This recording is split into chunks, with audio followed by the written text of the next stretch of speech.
Hi, I'm John Maxwell. When the top companies in the world are looking for trainers, speakers, and coaches, there's one name that stands above the rest, and that's Maxwell Leadership.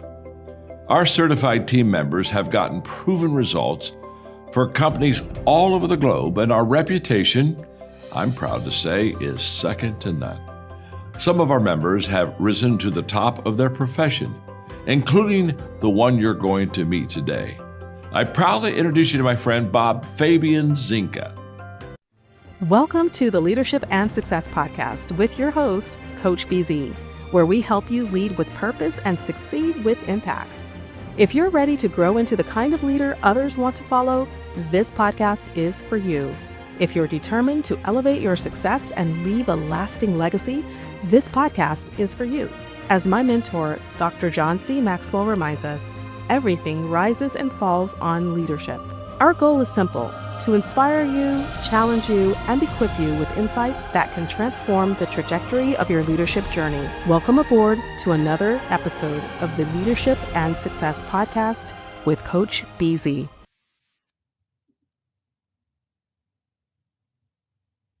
Welcome to truCX, an innovative customer experience collaboration platform built around moments, insights, and a workspace hub.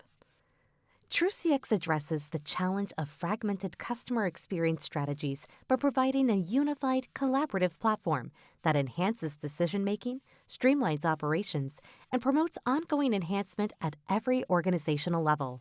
It's comprised of the following foundational components. TruView. With our dynamic dashboard TruView, you can visualize data and quickly view your most recent insights.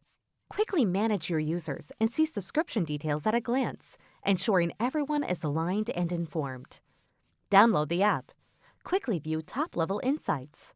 True Moments. With True Moments, quickly capture the thoughts from cross-functional teams supporting CX initiatives within your organization. Our design thinking approach helps you baseline your current CX capabilities and innovate new CX strategies. It's about building trust, engagement, and emotional connections that drive growth and differentiation.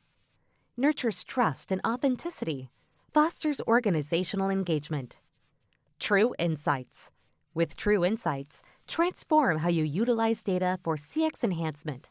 It empowers you to spot trends, boost efficiencies, and maintain a competitive edge by providing essential intelligence for well-informed decisions. Surface valuable data-driven information. Optimize deep discovery. True Workspace Hub. True Workspace Hub brings together all vital tools and resources required for CX professionals to help with business justifications, ROI tools, and deep dive templates for enhancing collaboration among your teams.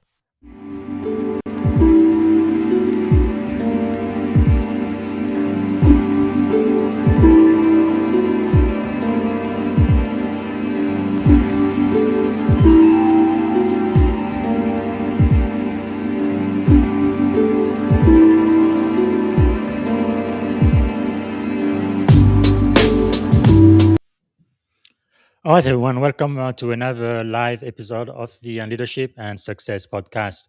We have a very special guest today, and I want to say hello to Randy Orland joining us from LinkedIn. So let us know where you are joining us from, please, what city, what state, and also let us know if you are joining us from outside of the US, which country as well, since we have gone global now.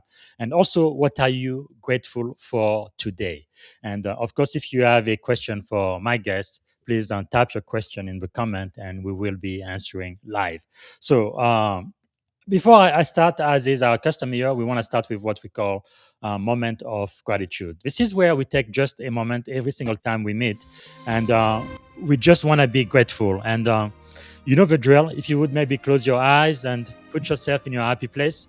For me, it's usually by the beach, and it's nice and sunny and breezy. And what are you grateful in this moment right now?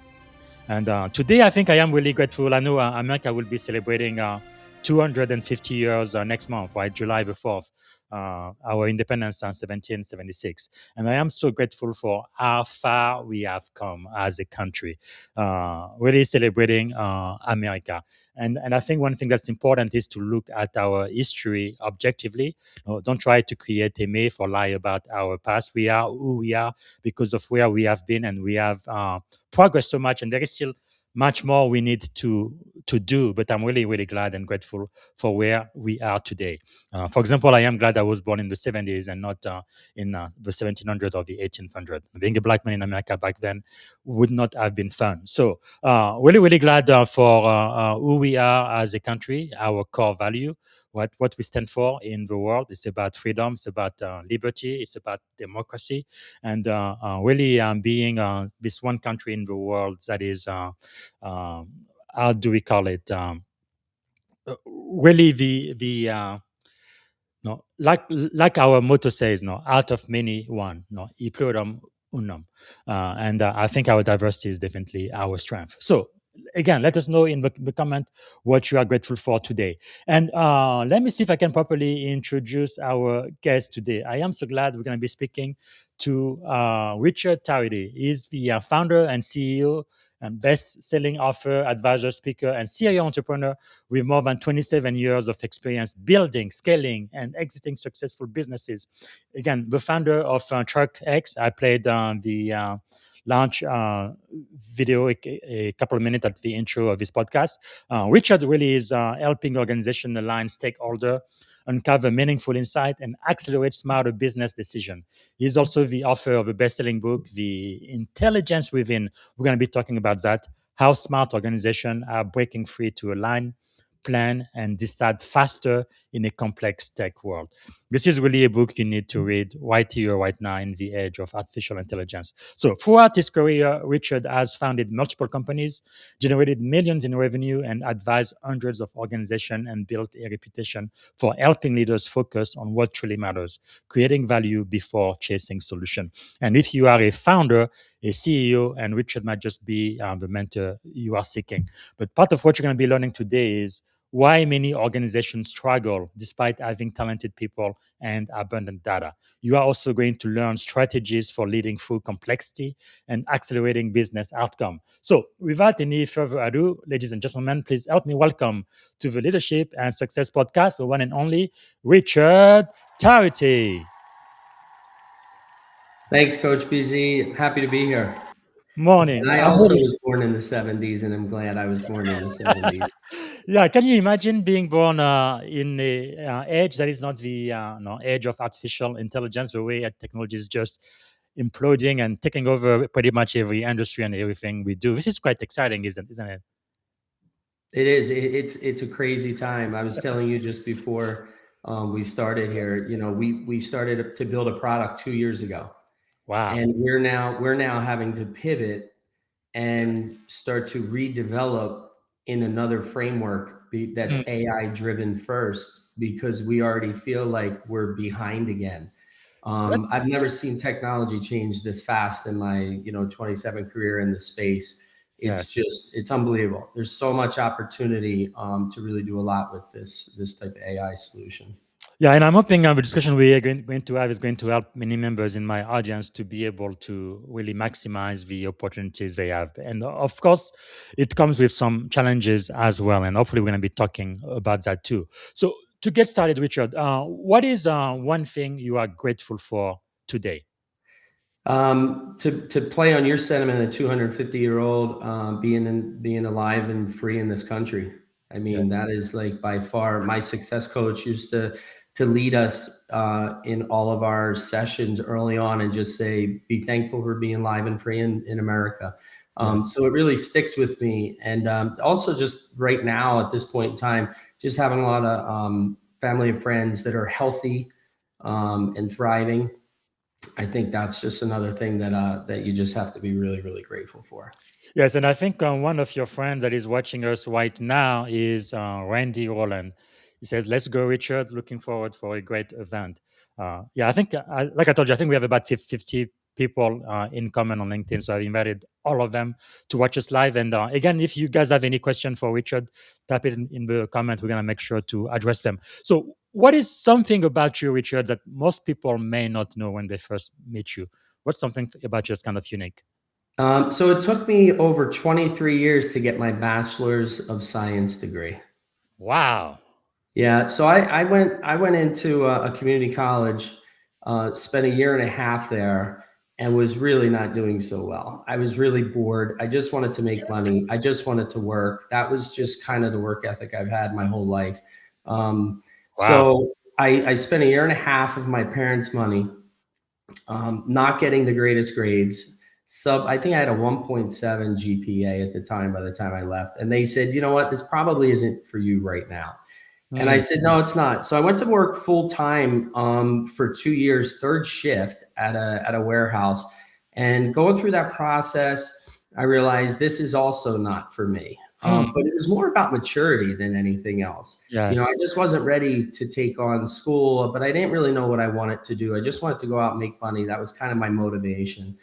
And so basically, I put myself back through night school over the course of like 20 years. That's amazing. I didn't go consistently. It was just kind of like a class at a time, Hmm. semester after semester. And then I would take maybe a year off and then I would go back because I started my first business at the age of 26. And Wow. by then, I was getting, all of my effort was going towards building a business. I didn't Yes. really have a ton of time for college. But one thing it taught me was when I had skin in the game and I had to pay for my classes, Mm, had a completely different perspective on what yes. success looked like.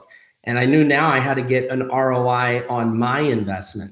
It was very different than having somebody else foot the bill for me to go to class versus me Yes. wanting to be there and Hmm. also having to actually pay. So I finally got my degree in March of 2020 Congratulations. from a place. Yeah, thank you, Thomas Edison State College.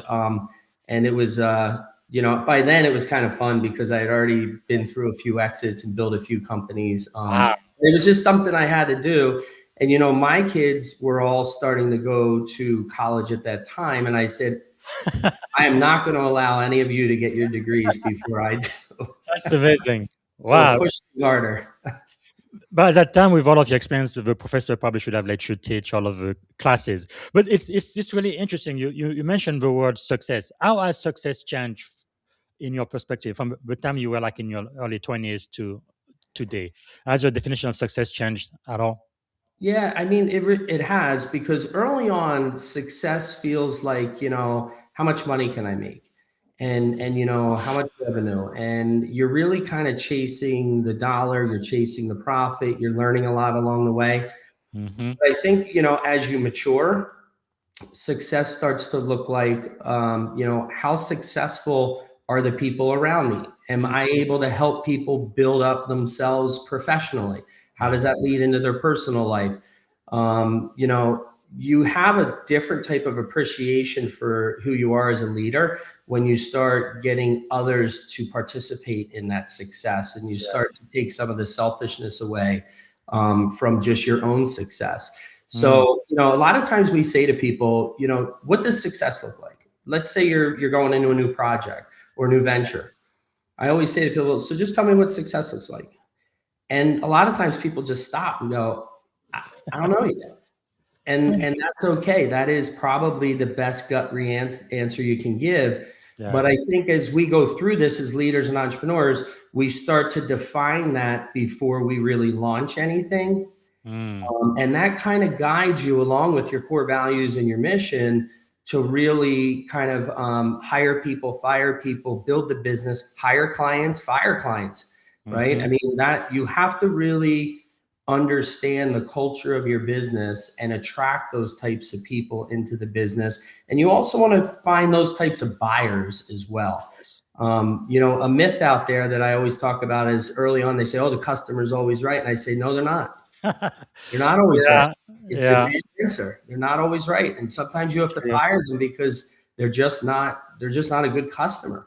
They don't treat your people Mm, good. You have to have backbone when you're in this industry. yes. Um, but it's a great Mm. question. And it's one that I would ask up front before you really start to get into anything. That's really powerful. So, for those meeting you for the first time, uh, can you tell us who is Richard Tarity beyond all of your titles and accomplishment and accolades? Yeah, I mean, now an author, which was something I always wanted to do, a builder, right? I just love to Yes. build businesses. It's just something I thrive on it. I have such a burning desire to try to solve problems that I feel very passionate about. Mm, A husband, a father, a friend, lifelong learner. I mean, I never thought I'd be a lifelong learner early on, especially with dropping out of college a year and a half in. But I've learned to really appreciate the value books can bring, and the value books that you really love can bring if you keep putting them into your life and keep rereading them and things like that. wow, Um, that's you amazing. know, that's one of the big things. And also, I love to play guitar and spend time at the beach. Wow. That's where I get my downtime. That's where I refuel and refresh.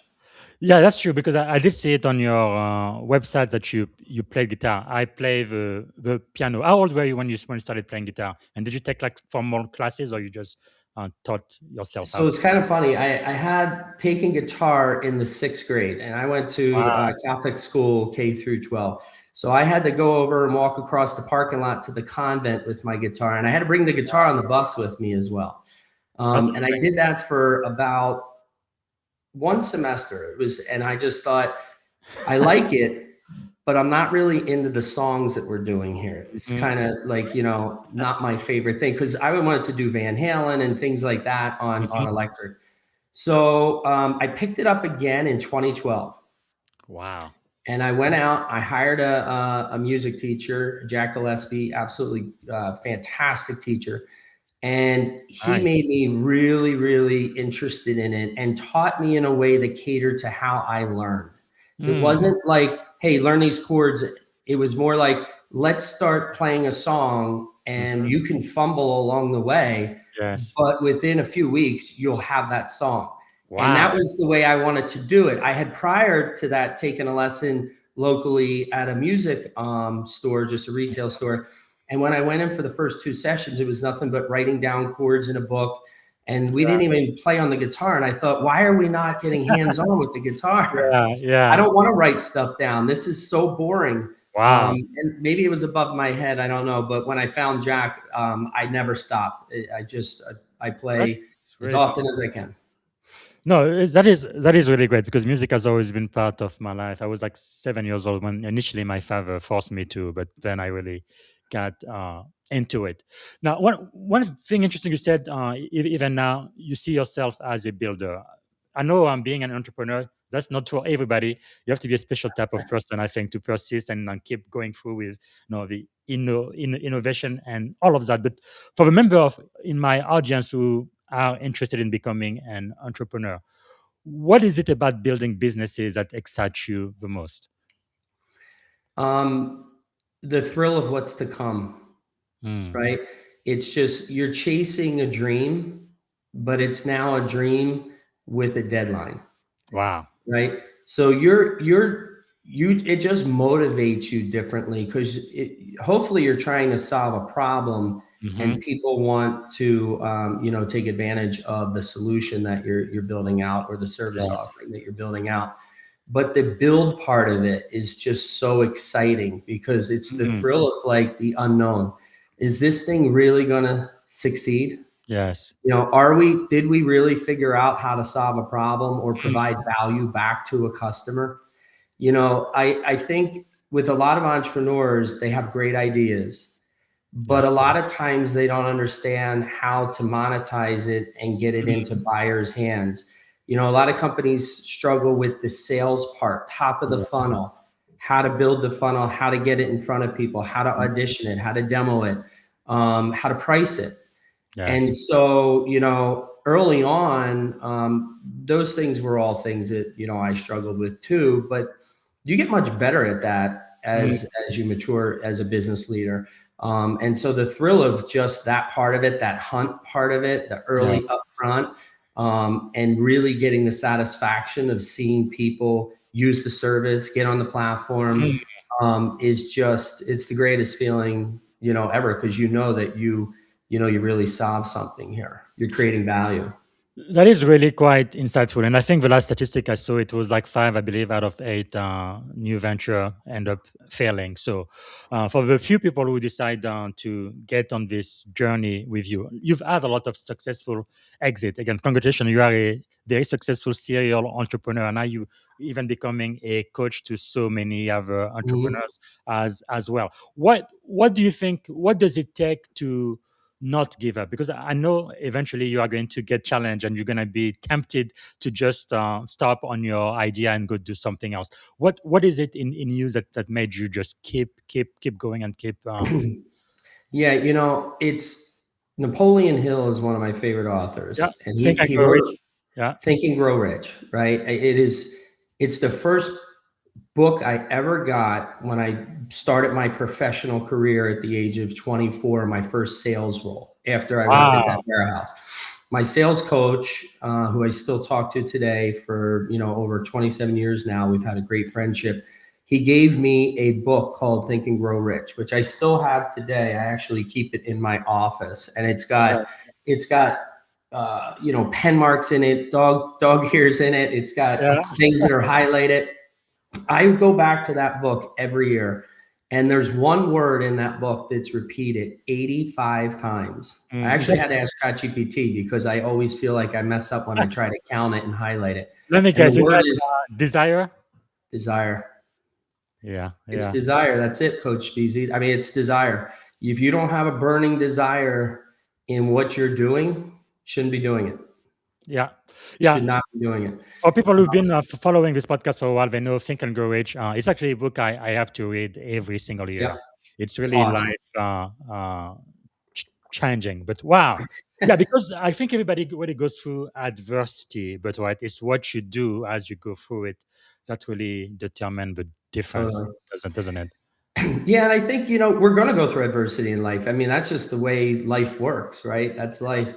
The one thing that I would say is, it's okay to feel not okay. Like Mm, just just relax, take a breath, try to reset, right? Think through what's going on and what can you do to yeah. control the output of that, right? Because we have control over our activities, we have control over our thoughts. So just take what you have in control of the situation and try to do your best to get through that adversity part of it, because you're going to have times where maybe your cash flow in your business is flowing a little lower than usual. Maybe you overhired a little bit because you got bullish on where the company was heading so fast. Because maybe when you're younger, you don't have a CFO in the business, right? Yes. You may have a controller, you may have an outsourced CPA that's helping with the books, but they're not Mm, doing the strategy part. And so a lot of entrepreneurs will kind of get ahead of themselves at times. yes. And then they'll start to feel bad about it when they start to see, oh man, I made a really bad decision. It's okay.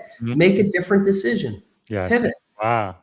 That is really, really insightful. And part of the reason why I really love doing this podcast is because anybody could be listening. And sometimes you may just need one or two insight to literally change the remaining of their life and career. And so, one other question I have for you then is what experiences have shaped your leadership philosophy? You know, I will say that overcoming any setbacks throughout the business, I always say fail it forward. The first business I had, I got a lot of things wrong. I even incorporated the company wrong within the state Wow. through doing the paperwork. So I did it wrong from the very first start, right? But over the 4 years with that first business, as I got a lot of things wrong, I learned from them. And the Yes. second business got all of it right Wow. and some. And then the third business got a lot of stuff right. And Yes. now we just get a lot of things right, which is, we're very blessed that way. But that's one of the things that I would say. And, lean into your customers and learn from buyers, learn from the customers. Don't ever get out of the trenches. Every business I've owned and built, I've always been out with customers solving problems in Yeah. the arena, not just building the business, but actually out getting the revenue, bringing them new ideas, Yes. creating new ways to create value for them. And I Mm. think that that's really important for entrepreneurs. There's businesses where the entrepreneurs kind of get disconnected Yes. from what's going on in the business, because they deem themselves as having enough success. There's a lot of businesses that the entrepreneurs are in the weeds maybe too much. Mm. But I would say stay in the arena. I mean, that's one of the things. I just love working with customers because customers will teach you a whole bunch Yes. about the things they go through in life and the stuff they've got to do internally to try to get you a sale, Mm. and who they have to answer to and how they buy. I think it's Yes. fascinating. The more you know the DNA of a customer, the better off you are in being able to have success with them. Let's talk about that. You just talked about being in the arena. So you reminded me of the famous speech. I think it was President Theodore Roosevelt, right, 1910. I think the speech was "Citizen in a Republic," but there is that phrase you talk about the men in the arena, which you just mentioned now, and you do talk about that a lot. What does it mean to you to be in the arena rather than watching from the sidelines? Staying integrated into everything that's happening, in the business, from a business perspective. I mean, there's a personal side to that, and then there's also, a professional side. On the professional side, it's definitely, keeping your employees really, really happy. Mm-hmm. Not make it a country club, but treat them fairly, help them gain the skills they need, do the coaching, get them additional coaching, coach them up, Yes. give them opportunities to succeed, give them opportunities to fail and learn from it. I think, that type of stuff, if you're integrated into the DNA of the business, Mm-hmm. to me, that's like being in the arena, Wow. right? You're not taking a vacation while everybody else is doing it. Richard Branson, who I also really appreciate, who's just an incredible human being. I always say, you know, his thing is if you treat your employees really, really well and they thrive, Yeah. your customers will be really, really happy. Yes. And there's a lot of truth to that. I think it's harder to execute that Mm. than just say it, but I understand exactly what he means by that because I do deem myself as somebody that stays in the arena and really builds up the people that work for me. That is really powerful. What do you think then separates leaders who create value from leaders who simply manage activities? If you're a value creator, people come to you, they seek you out, Mm. right? If you're just doing the activities of something, you may or may not have any success. And what I mean by that is if you think about how do we create value for our customers, it's Yes. showing up, it's asking better questions, Mm. getting better answers, right? They're talking to other consultants, they're talking to other companies, but if you're asking better questions, getting better answers, chances are they're going to keep coming back to you, right? It's that level of thinking, Mhm. right?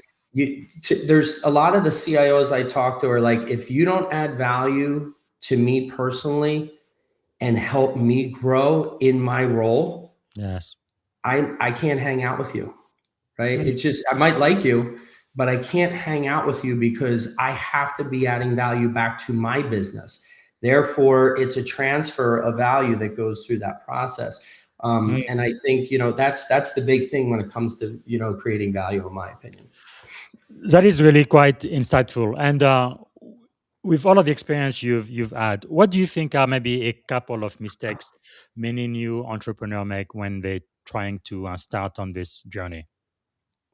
Um, not really knowing if what they're building is something that people want.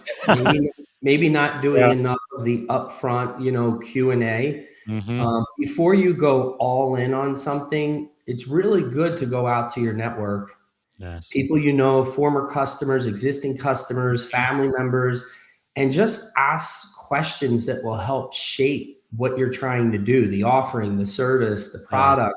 Mm. Um, you can't underestimate that. I mean, we're still doing that, and we're 2.5 years in and have already built a product, taken it to market, and we're Yes. still asking our partners and our customers, what more could we be doing? What more do you want to see out of this? How else can this be creating more value to you?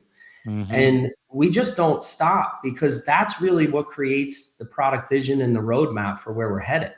Who Yeah. better to build it than the folks that are using the service, right? So the biggest thing there is just don't assume Mm. that you're 100% right on your thought or what you're trying to do. So let me ask you another question then. As a serial entrepreneur, especially as your team gets bigger and bigger, how do leaders create alignment when teams may have competing priorities? Um, you see that a lot out there. Part of what I would do is, when you have misalignment, get a broader audience to Mm. subsurface their opinions and their thoughts. Try to isolate the silos that exist inside a business. Part of what the book talks about that I wrote is that a lot of companies remain status quo because they're indecisive. Mm-hmm. And they're indecisive because there's probably a misalignment in what's going on between their teams and their stakeholders. But Yeah. if you get everybody involved in a process, and by the way, a traditional discovery process is what scares them, because it takes so long to go through for many mid-sized to large enterprises. It takes 10 months, 12 months at times. Yes. We're speeding that process up, and we're not slowing it down, and they can get a broader group of people's opinions and thoughts on the transformation they're trying to get through.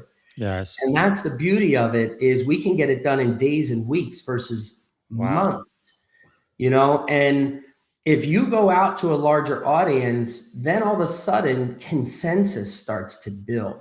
Mm. When you build consensus and you get clarity around what you're trying to accomplish, now you have the confidence as a team to move forward with the project. And some of it's also just fear of making a wrong decision, Mm-hmm. you know? And I think that by getting a broader audience, you do take a lot of the fear and a lot of the risk out of it as an individual, when you bring a lot of people together Yes. and then start to bubble up what's most important to the organization. Yeah, I like that you just mentioned fear of making the wrong decision. And sometimes I think, especially when you are an entrepreneur, you do make difficult decision with incomplete information. So Yeah. how do you do that? What would you advise to a burgeoning entrepreneur how they should make decision when they don't have the full complete information? And in my opinion, they never will have the full information, but they still have to make those tough decisions. How do you do it? I think some people are really good with going with their gut. Mhm. So truly follow your gut, because that's going to get you promoted. It might get you fired, but it definitely will get you promoted. You have to get stuff off the whiteboard. Your company wants you, they're paying you to think. I think most companies really enjoy, most of the entrepreneurs I know, they are most impressed with the people that get their ideas off the whiteboard and start to implement. Most of them are okay if they start to fail a little bit, because there's enough people usually that can help you pivot out of that failure before it Mhm. becomes a disaster. And you can make different choices and upgrade where you want to go with it. But I think the stagnation of making no decision is really going to cost you big time, especially now with how fast we're all moving. I mean, companies are competing for consumer spend like we've never seen before. A digital experience with one brand could differentiate them leaving another brand that they've been with for many, many years. Yes. And it's, to me, it's all about how easy we make it for customers to interact with us, Wow, that right? is really powerful. So basically, what you're saying is making the bad decision is better than not making a decision at all. But even if you make a bad decision, you can always make a better decision afterward. Absolutely. Wow, always learning. That is quite fascinating. Now, looking back on your career, you already shared with us the very first business venture you started. It was pretty much like a learning lab for you. I think you said 3 or 4 years. All you did is really just learning what not to do, and then you use all of those lessons and you apply them several ventures later, and you are so successful now. So, looking back, what do you think was one of the most difficult business setback, and what did it teach you about leadership and resilience? It was a misalignment between the partners at the company. You know, one of us wanted to go in a direction to services. One of us wanted to stay very product focused. Mm, We just couldn't get aligned. You know, we tried to meet a few times. yeah. We just had very, very different core desires and beliefs around where we should take the business. And so I ended up resigning from the business that I started as founder after 4 years, and left it to the other two partners because I was just convinced I was right and they were wrong. Yeah. And so I went and said, "Hey, I'm resigning." I gave them a separation agreement. It was very fair. They agreed to it. And then a year later, I started another business and ended up quadrupling the revenue that they had done in just, in their time together. You know, Man. it's all a little bit of a crapshoot, Yeah. right? There's no guarantee for success in anything that we do. We have to create our own luck, right? When people say, "Hey, good luck," it's like, I Hmm. will, like we create it, right? That's what we do. We create our own I luck. guess to be an entrepreneur, you do have to be stubborn at time. Like there, you were like, "No, I know I am right," and you proved that you made more than quadruple what they were making. But it's kind of very risky too. I'm sure you were kind of afraid to take that jump, right? Oh, totally. How Yeah. how how do you deal with that? The fear of maybe, oh, I think whatever I'm about to do, I might be messing up everything, or actually I might actually hit the jackpot. I guess there is that no risk and reward type of thing as an entrepreneur. But like, how do you deal with that? Through the support of your friends, family, mentors, people like that, Mm, right? Just ask the question, "Am I crazy? Is this, and you have to believe in yourself. yes. I think so much of an entrepreneur's success is that they truly do believe that they're going to change whatever it is they're after. And That's that belief is catchy. And that belief bleeds over onto people you talk to and customers, and then they believe. mm, And so, a lot of times you're successful just because of kind of where you're at with that belief yes. in success. And Wow. so, it's gut wrenching. There's no doubt about it. It's very, very scary to do stuff when, especially at that time, because I was only 4 years into my first business, and we were successful despite not being able to get on the same page. And that's Hmm. that's that's the way the world works. There's a lot of that goes on. Yes. So walking away from something that I also built with them for 4 years was tough. Mm, But I just knew in my gut, if I didn't do it, I'd probably have more regret, and I yes. really didn't wanna have to live with the regret. So Mm, I just made the choice. I put together the dynamics to take it out of their hands, all the fear of having to do a separation, I managed it, and then I brought it to them and sold them on why this was the best move forward, and wow. they agreed, and it was done really well. We all were still friendly with each other. There was no Mm, animosity. We just had powerful. different ideologies on where we wanted to go in our lives and with our business, Yes. and And that's just the way it worked. that takes a lot of courage. So I guess throughout all of the experiences you've had, now it's time for you to become a coach, and also you've written this best-selling book, which we're gonna get into, the intelligence within, right? How smart organization align, plan, and decide faster in a complex tech world. This is definitely the book we need for the age of AI. But before I do, we have our first question from our live audience from LinkedIn. Daniel say, when you look at founders and executives, where do you see and decision costing them big time and what one move they can make this quarter to get out of stall mode and back into intelligent action. He's even using the title of your book in the question. That's pretty cool. Yeah, no, that's perfect, Daniel. I appreciate the question there. So, when you see a decision inside your business, I would immediately look up the chain of command at what's going on, because it's sometimes, and most likely the case, there's some misalignment from the executives on where the business strategy should go. And it's really hard if you're not a decider in a business, but you're a champion of a decision, or you're somebody that's mentoring a decision, but you're not the ultimate decider. Really hard to sit there and watch the company stay stalled. Yes. So one of the things that you could do is go up the chain of command and start asking questions around, where are we at with this type of thing? And how critical is it for us to make some decisions now around this? You can also work in the background to gather as much data and research and be prepared for when it gets unstuck, or to add value to the conversation that is going to inevitably happen there. Yes. Because one thing's for sure, you can't stay stuck forever right now. Regardless of the situation, companies have to make decisions, good, bad, or indifferent. They're being forced to make decisions with the evolution of where we're at in the technology space in particular.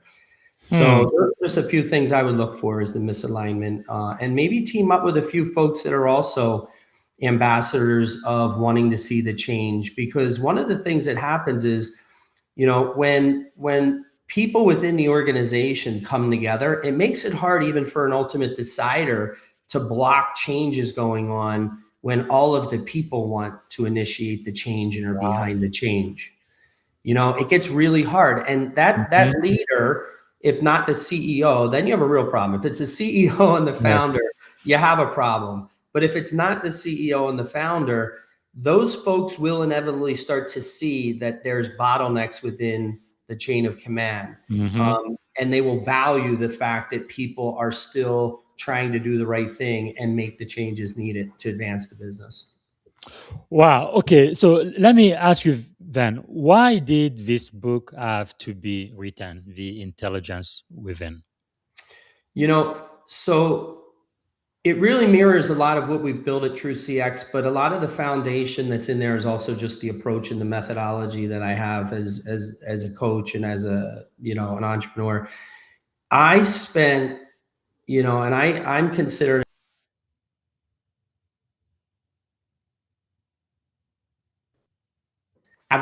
unfortunately there are all types of data and stakeholders. And after 10 months, there was a lot of political shuffle inside the organization, and my EVP and sponsor for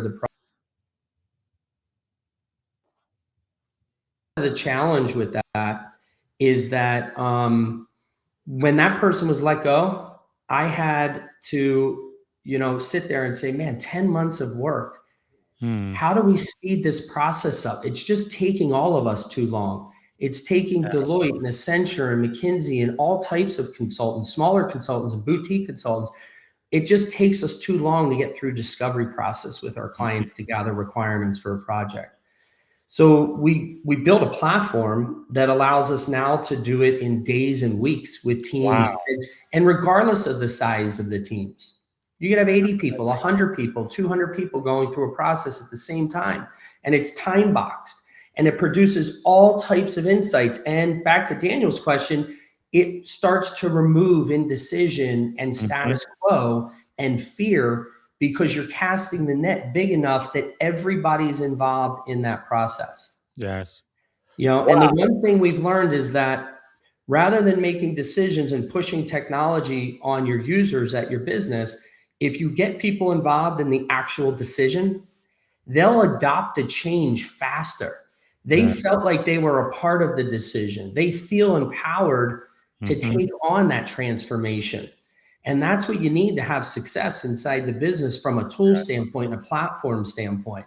And so my whole philosophy is, I think you should get more people involved, because the people inside the business really understand the pain points. They understand the customer friction. They really do. They don't always feel empowered to necessarily speak up about it.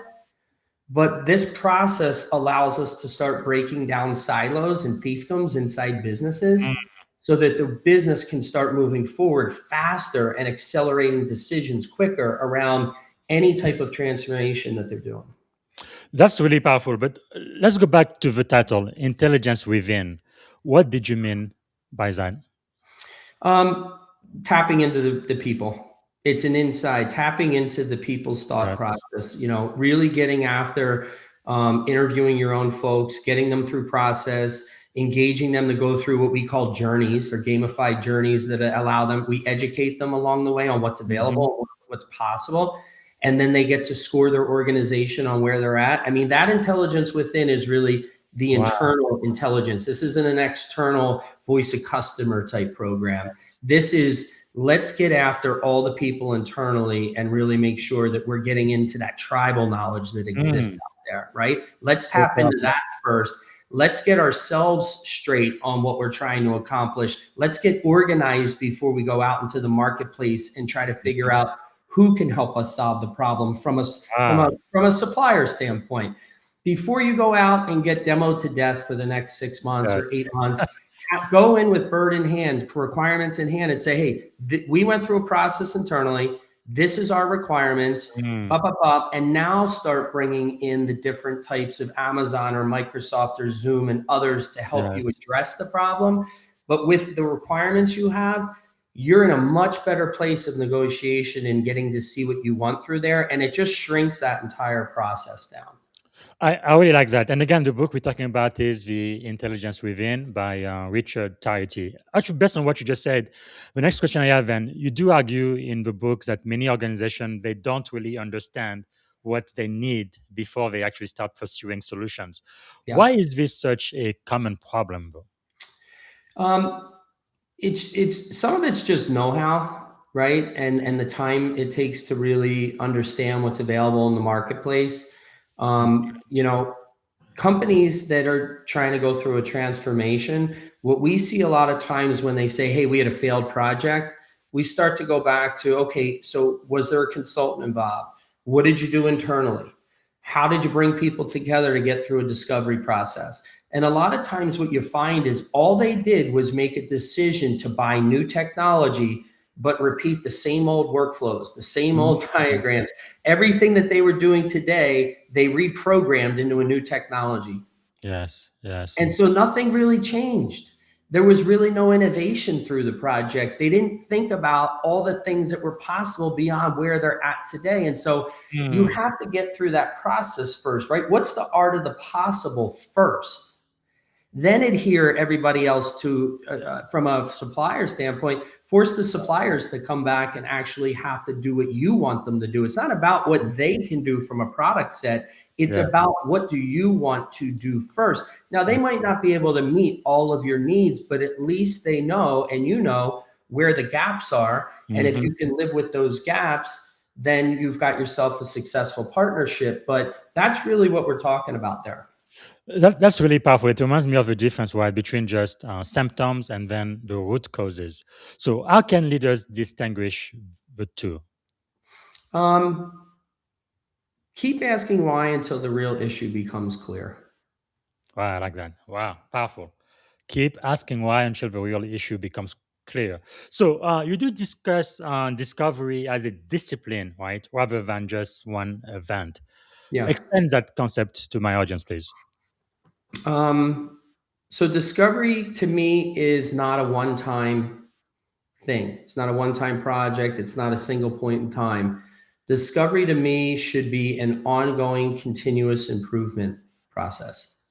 Did what we decided to do 6 months ago, how did that have an impact to the business now? Right? How do we continuously improve upon and iterate on what we made decisions to do? Far too often, a project, whether it's a little rocky or successful, a lot of times once it's up and running, the organization starts to live with it for a while. and then everyone deems it a success and they move on to the next thing. And then it's a few years later before they really rethink and retool. How did that decision impact us? How did it impact our revenue? How did it impact our ROI? How did it impact reduced churn? Are customers getting a better experience now with all of the new platforms and tools we did versus previously?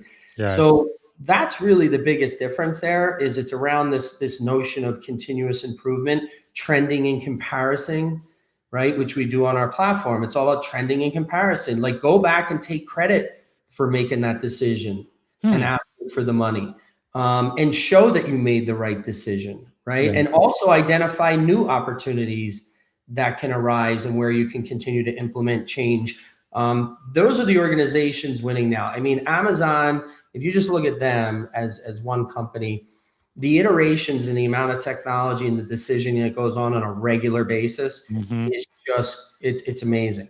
I mean, Wow. they're just constantly re-innovating, constantly rehashing decisions, retweaking, retooling. Yes. And that's kind of the world we're going to live in. It's not going to go back to easier decisions, stay on a platform for 10 years, iterate through software upgrades. Those days are gone. It's now all in the cloud. Everything's coming at us so fast. We have to be constantly looking at how do we take advantage of all the things that are available to us, and how does it impact the metrics and things that mean the most to us as an organization.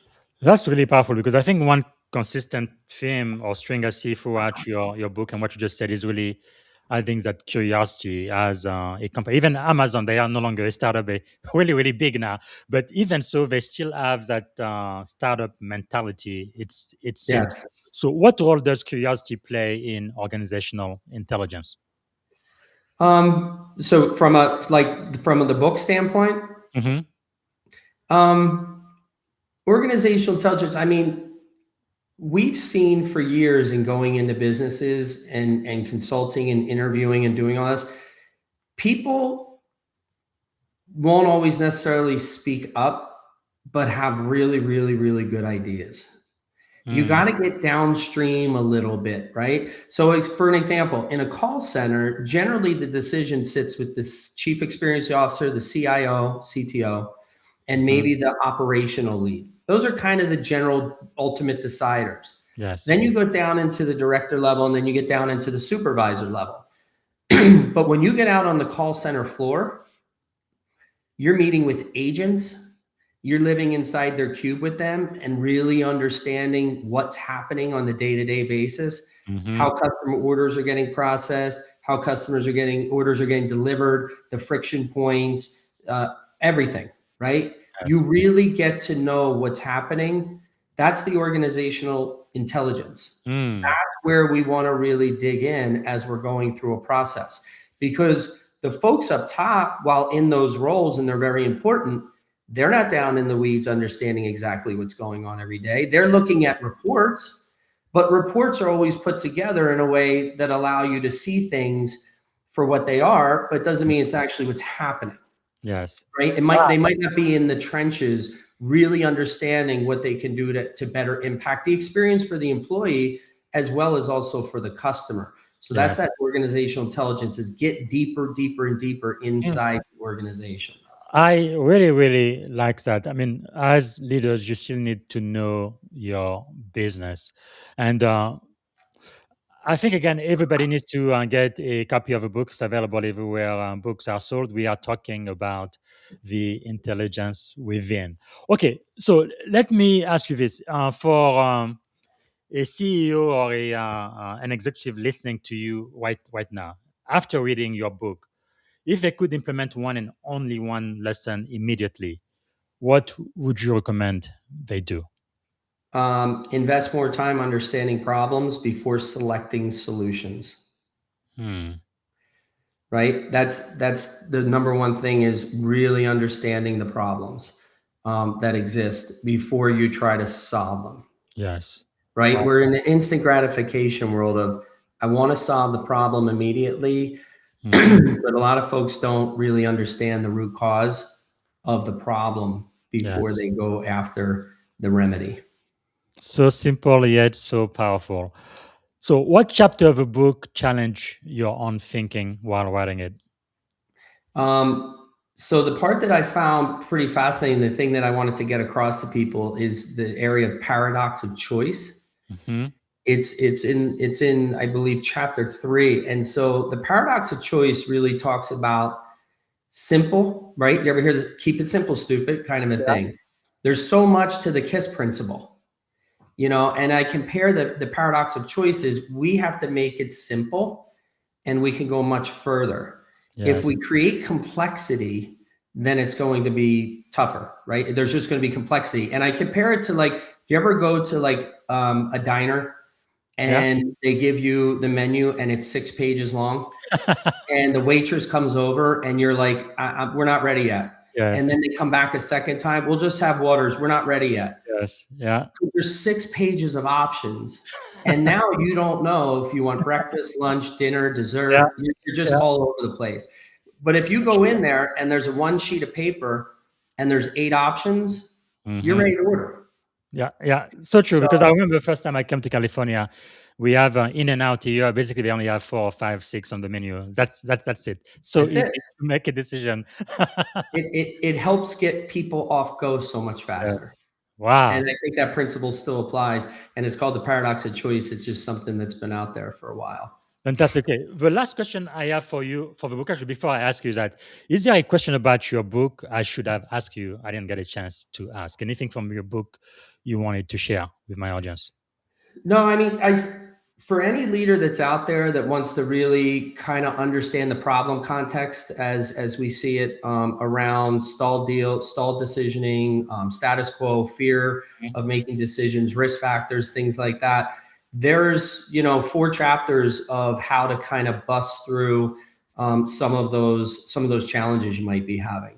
There's a lot of ideas in chapters 7, 8, 9, and 10 that will really help you kind of get through thinking through that process. Even if you're not an ultimate decider, like I said, it's going to get you into a position to be, you're going to gain skills there that Mm. you're going to need as you continue to advance through your career. So I would definitely pick that up and or take a listen on Audible.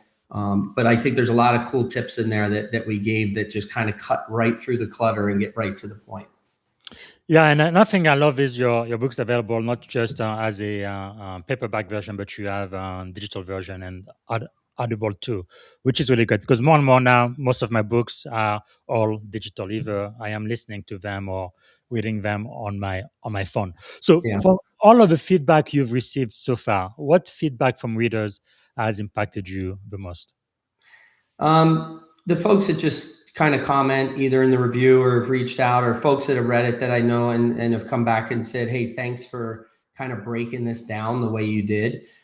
You kind of really made it linear Mm, instead of complex and just kind of went right at the issue at hand. You know, I'm mhm, a big believer in making decisions. I don't sit around and wait to make decisions. yes. I'm not built that way. And I know not everyone's built the same way.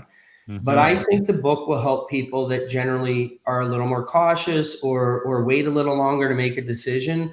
There's some tips and tricks in there that will help you maybe unlock some of the ideas that you have, and help speed you up a little bit in your process.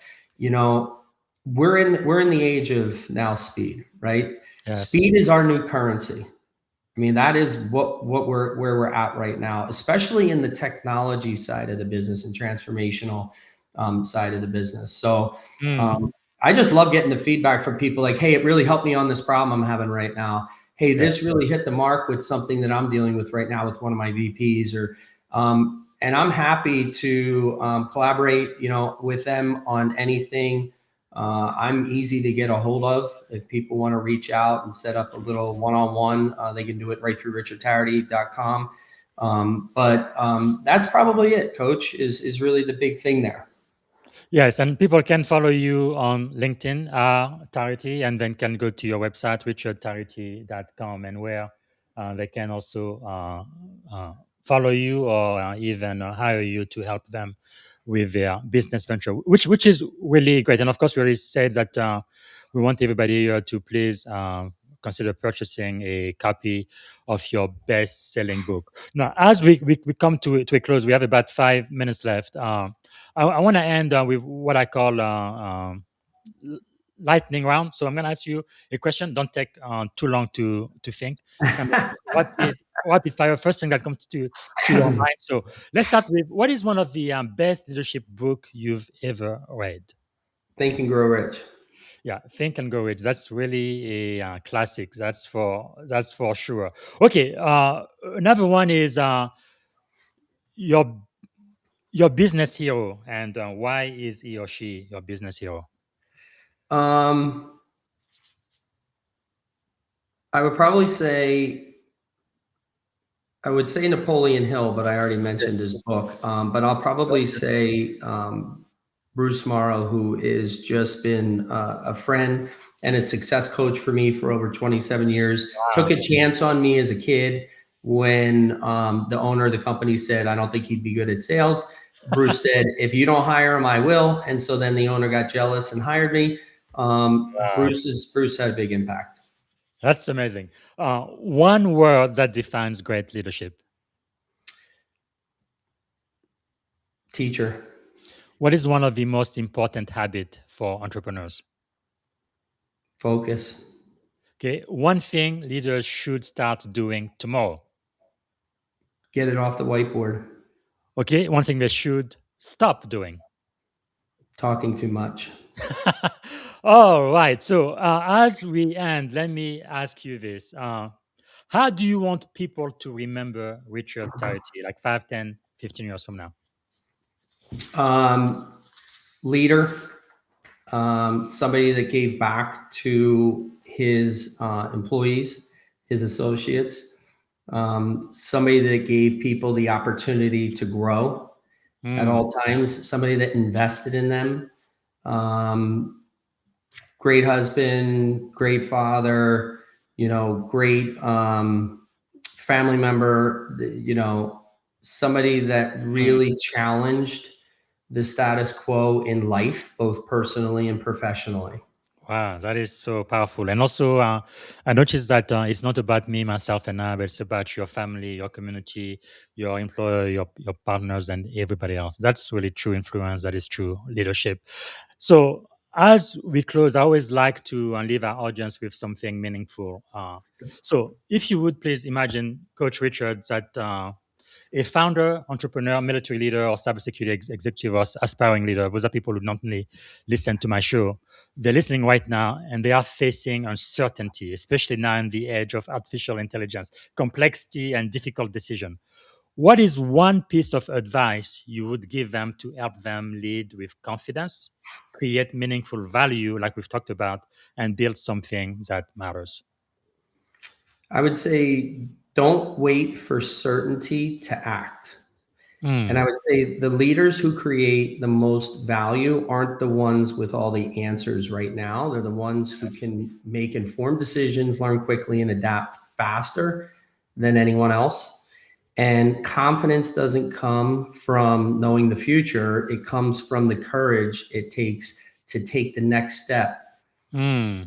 That's how you build something special and that matters. Wow, so powerful. I'm gonna have to hear that again. Okay, as we end, and just so my audience knows a little bit more about you, what did you want to be when you were a kid? Probably like a sports athlete. I played Okay. tons of sports. Wow. I played, we were able to play lots of sports when we were younger. You could go from one sport to the next to the next. So I would play 3 sports a year religiously. Wow, that's awesome. Um, I just loved it. That was what I wanted to do. It's what I always wanted to be. At one point, I probably thought I'd be a professional skateboarder because I started Wow. taking them on for 2 years, but realized pretty quickly that was probably not in the cards once I saw what the half pipe actually felt like when I fell. Wow. So yeah, probably an athlete. That was probably like my Okay. my vision of what I wanted to do. 3 adjective describing you as a child. Active. 2 more. 2 more. Hard worker. 1 more. Determined. Okay. What about as an adult? Um, Entrepreneur. Okay. Before I ask you this last question, is there a question I should have asked you at all about any other subject we talked about today? I didn't get a chance to ask. Anything else you wanted to share with my audience before we end the show? I think you did a great job of asking not just questions, but getting a conversation going. So I appreciate this podcast and you for that. I think the conversations is what's missing a lot of times out there. So having a good old fashioned conversation for two 70s, born babies is a good thing. But no, I thought you did a great job. The one thing I would say, people always ask, like, what are some of the things? I would say, ask better questions, get better answers. That That is is, really great. Yeah. keep that in your mind at all times in life, personal, professional, things like that. I think that's the key. That is really great. Actually, 2 days ago, I interviewed a woman. She's a coach. She wrote a book about asking better question, and that is so key, regardless of your field and what you're doing. Okay, as we come to a close, I like to end on a positive note. So, what is something you are feeling optimistic about these days? The future where we're headed with AI, I Mhm. think I think there's a lot of positives there. I'm really excited about the good it can do. I know Mm, we talked earlier about, you've got to have some guardrails, like there's got to be things there. yes. But I do think there's a lot of good things. I mean, it's very exciting. We're interacting with it all the time. It's helping us accelerate our coaching, our consulting. Wow. It's not, in my opinion, it's not going to replace the human if the human's adding value. Hmm. And so I think, it's exciting that way. Yes. But we have to proceed with caution and make Mm. sure we're using it in the right way. I really like what you are saying. So staying positive. It looks like most Gen Zs. I have two Gen Z daughter. They don't like AI too much because it's taking away a lot of their entry level jobs. So I think this past commencement season, every time someone talked about AI, all of the kids were booing the speaker, including the former CEO of Google, if you can believe that. But what would you say to young kids, Gen Zs, that are just finishing school and they are starting their professional career? What would you say to encourage them how to deal with AI? So besides, working really hard, find something that you do love to do, Mm, right? If the goal is to make money, which it should be, mhm. in addition to that, find something you're really passionate about, because Yes. regardless of a lot of the other stuff going on in the world, Mhm. like if you're passionate about it, you're going to feel fulfilled. It's Mm, going to feel good. And to me, that's, you got to love what you do, right? It's the that's famous Steve powerful. Jobs thing. You got to love what you do. Yeah, I believe passion is really what's going to allow you to persist even when you face incredible challenges and be Totally. successful on the other side. Powerful. Okay, this is it. I've already taken too much of your time. Thank you so much for being one of our master teachers today, Richard Tarity. So the very last question I'm going to ask, one word that represent our shared experience on this podcast today. One word.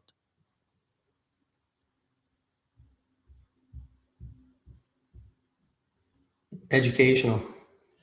I love that. And I am almost always very, very grateful for you taking your time and really teaching us some of your experience and wisdom. Thank you so much, Richard. Really Thanks, Coach appreciate Beasy. I that. appreciate it. All right. Bye. All right, everybody. This is one for the book. So, like we said, follow Richard. Let me put this info here. So, on LinkedIn, that's linkedin.com in Tarity, very easy. And then follow him on his website, richardtarity.com. And also go ahead and purchase a copy of his best selling book, The Intelligence Within. How smart organization align, plan, and decide faster in a complex tech world. I think in the age of AI, everybody needs to read this book.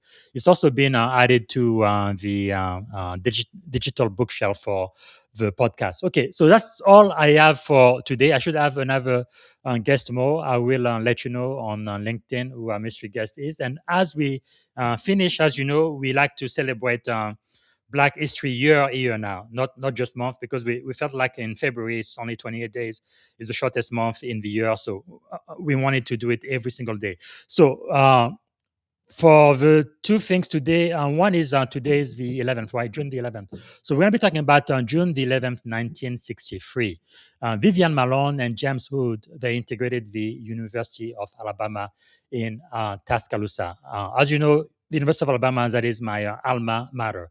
And back then, the governor of the state, George Wallace, I think he's the one who said segregation now and segregation forever. He stood at the door of Foster Hall at the University of Alabama and said there will be no black, and didn't use the word black, student coming to the to the University of Alabama. And then 33 years later, I was a student at the University of Alabama. So it's quite incredible how our country keeps progressing. So I'm going to play a really quick video about that. But I also wanted to celebrate today.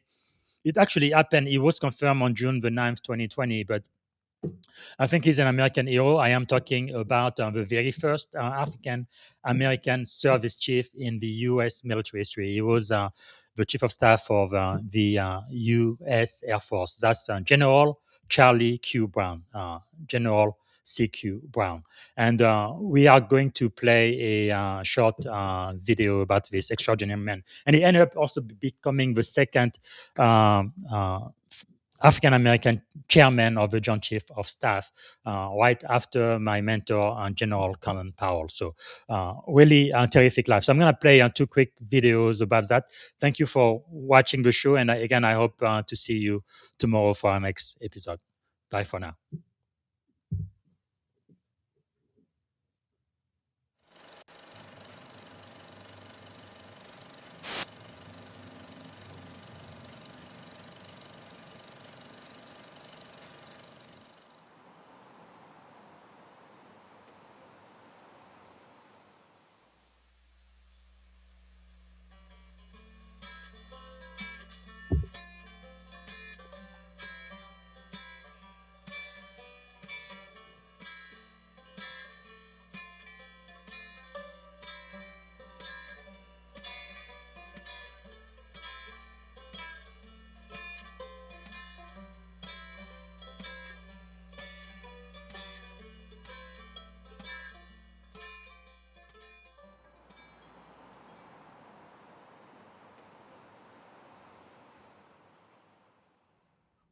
Oh, I think we don't want to feed uh, what some see as a culture of complaint, of grievance, of claimants, things. So I think it's an evasion, and it's a fear that it might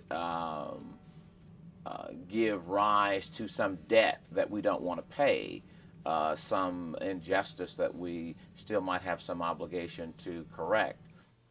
A lot of people would think that all we're doing is dredging up all this old past that better stay there, and all it can do is get people agitated and upset again. That is a very significant point of view in these parts. Certainly, the dominant group in society always prefers silence. Rabble rousers, complainers, carpetbaggers, agitators, civil rights leaders, street theater impresarios, to have a venue for all of their objectionable activity, that sort of thing. Okay, you can watch the entire video. It's about 10 minutes on my LinkedIn page. One thing I'm going to say about this, Cleo Thomas, I met him when I was a student at the University of Alabama. I was, I believe, a sophomore when I decided to run for SGA senator for the College of Arts and Sciences. No problem, I didn't win. Okay. And then when I became a junior, I decided to run for student body president. So SGA president. And of course, I am Black, and that was the first time in my entire life where I really faced racism. And people told me they were going to hang me from a tree. I mean, it was really crazy. All of the news station came to the University of Alabama. Actually, my mother was in the Congo. She watched me on CNN International, and she was afraid her baby was going to get lynched or killed or something. Again, I've never really experienced that in my life, but I did. But Cleo Thomas, he was the very first Black African American SGA president. and he contributed to my company. He didn't give a lot of money. I think he gave me maybe $500 or something, but it was very symbolic. And so that's how I am connected to Cleo Thomas. I will never forget that. University of Alabama, that's my alma mater. I love those people there in Alabama. But we were pretty racist in Alabama in the 60s. Now, things are much better now, I hope. But part of the reason why I think it's important to talk about this thing is so that we don't repeat these evil things from the past, right? We need to move forward. America is a country for everybody, including African American. Right? Our founding document says all men are created equal. That includes Black people too. We should have equal citizenship. Being Black shouldn't make me a second-class citizen. Right. And again, like I said in the introduction, we've come a long way and we still have a way to go, I think, but it's important to understand the past and know it. Don't sugarcoat it. Don't try to pretend it didn't happen, because it did. And now the next generation can do much, much better than our ancestors did. Okay, and now I wanted to come back just to show my connection with Cleo Thomas, and now I'm gonna play a short video again about I believe he's an American hero, a really outstanding man, General C.Q. Brown Jr., the first chief of staff of the United States Air Force and the second Black man chairman of the Joint Chief of Staff. So thank you very much, everybody. This is very special. Charles Q, I like that, Q Brown Jr., and your family is very proud of you. Your wife is very proud. Your sons are very proud, and I'm very proud. And I'm proud to have you in the Oval Office. This was going to be in a different location, and there's only one Oval Office. I said, this is the big leagues, and we have to have you and your family over to celebrate. This is an incredible occasion. There's only one thing I worry about. Charles was confirmed 98-0. That makes me a little bit concerned. Right? I've never heard that before. You understand what that means? 98-0. So that's an achievement. But you have had an incredible career, and this is a capper. And I just want to congratulate you. And it's an honor to have you in this very fabled office, and to have you in the White House. And thank you very much for being here. And congratulations to you and your family on a job well done. Thank you, Mr. President. Fantastic job. Thank you.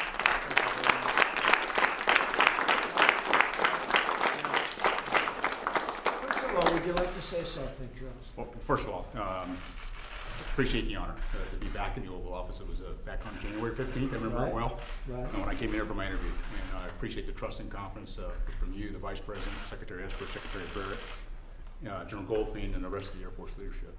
It is a distinct honor for me to have this opportunity. And so I feel very honored and blessed, and I enjoy serving. So I really thank my family, because they get a vote. It's a great family. On this, and my parents and my sister, in-laws, brother-in-law, and those that aren't here today, for all they've done to help me be who I am. Well, you know, this is your last chance to get out of it, okay? Because in another minute that won't happen, right? This is it. Okay. Well, you're a great gentleman, a great man, and congratulations, and to your family, it's an amazing achievement. Amazing achievement. Thank you very much. Please, Mike. Minister, the oath of office. General, place your left hand on the Bible, raise your right hand, and repeat after me. I, General Charles Q. Brown Jr., do solemnly swear I, General Charles Q. Brown Jr., do solemnly swear that I will support and defend the Constitution of the United States that I will support and defend the Constitution of the United States against all enemies, foreign and domestic, against all enemies, foreign and domestic, that I bear true faith and allegiance to the same, that I bear true faith and allegiance to the same, that I take this obligation freely, that I take this obligation freely, without any mental reservation without any mental reservation or purpose of evasion, or purpose of evasion, and that I will well and faithfully discharge I will well and faithfully discharge the duties of the office upon which I'm about to enter. the duties of the office upon which I'm about to enter. So help me God. So help me God. Congratulations.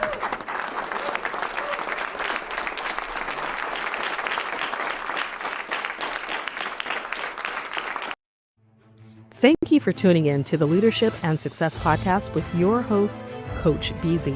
If today's episode added value to your leadership journey, be sure to subscribe, share, and join us again for more wisdom nuggets on how to lead better and achieve greater success.